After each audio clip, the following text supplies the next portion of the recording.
convert the octal number 743 into its decimal equivalent. Okay, তো ইয়াতে দিছে আমাক এটা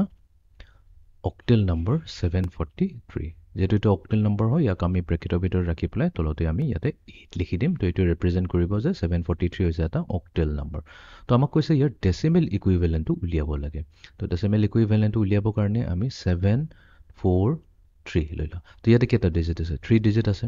ইয়াতে সবতকৈ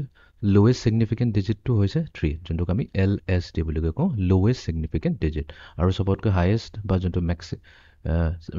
most significant digit MSD হয় এটো হৈছে আমাৰ 7 okay 7 তো তিনটা ডিজিট হয় তো এতিয়া এইটো চাই পেলাই আমি ইয়াৰ weight টো ল'ব লাগিব weight মানে কি each digitor আমি weight positional weight যোনটো হয় হেতু আমি নোট ডাউন কৰি ল'ব লাগিব তো LSD ৰ positional weight হ'ব 8 to the power 0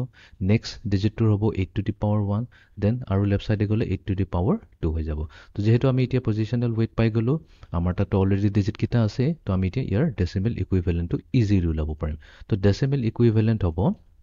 আমি most significant digit 7 টো ললো আৰু ইয়াক মাল্টিপ্লাই কৰি দিম তাৰ নিজৰ weight লগত যোনটো হৈছে 8 স্কয়াৰ ঠিক আছে ব্ৰেকেটৰ ভিতৰত ৰাখি দিলো প্লাস নেক্সট ডিজিট টো হৈছে 4 4 মাল্টিপ্লাই হ'ব 8 ৰ লগত okay and then finally আমাৰ তাত আছে 3 into 8 to the power 0 equals to তো এটো গুটেখিনি আমি ক্যালকুলেট কৰিলম তো ক্যালকুলেট কৰিলে ইয়াৰ ফাইনাল ভ্যালুটো আহিব 483 তো তাৰ মানে 743 যোনটো decimal equivalent টো হৈছে হেতু হ'ব 483